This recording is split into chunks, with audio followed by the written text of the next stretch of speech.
Good morning, children. Hope you all are fine by the grace of God. Today, for our English, we are going to learn a poem. The topic of the poem is called Break, Break, Break.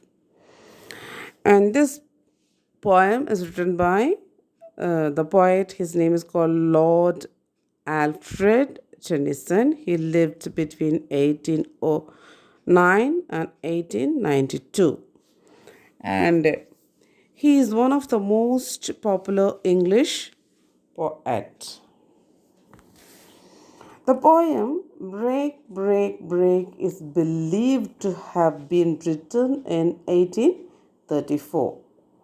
The poem expresses Tennyson's grief over the death of his best friend. His friend's name was called Arthur Hallam.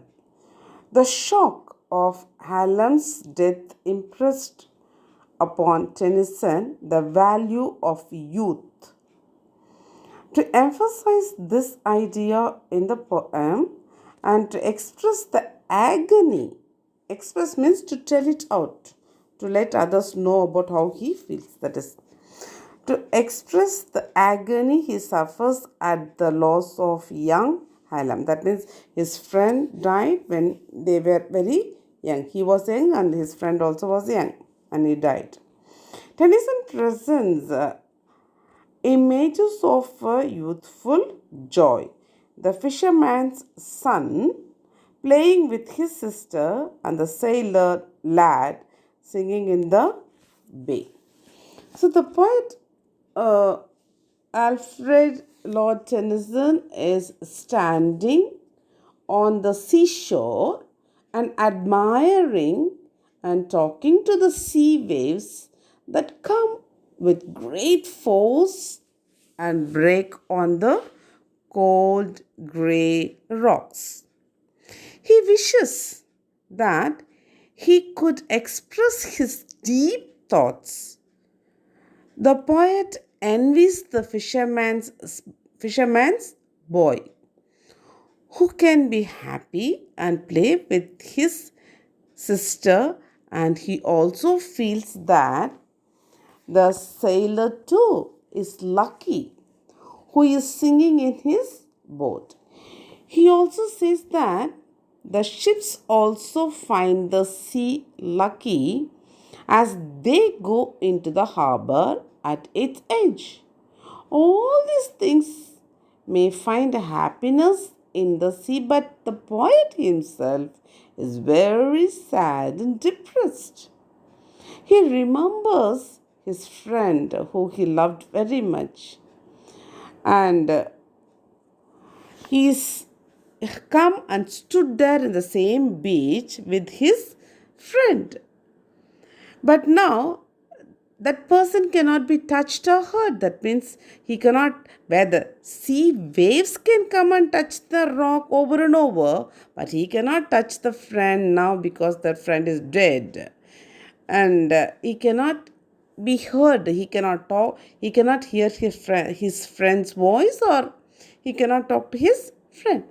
He feels that the waves can come again and again and touch the stones lying there, but he will never even be able to recapture the happy days that is spent with his friend, because his friend is gone forever from him.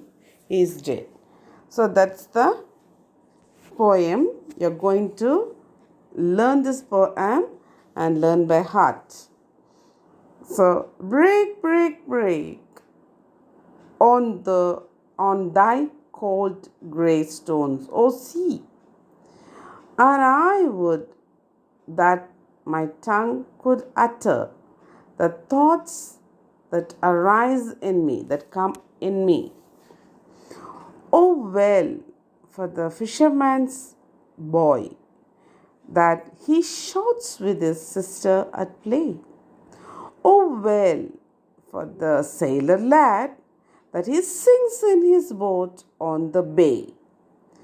And the stately ships go on to their haven under the hill. Haven means a small port under the hill. But oh, for the touch of vanished hand, but I cannot touch my friend.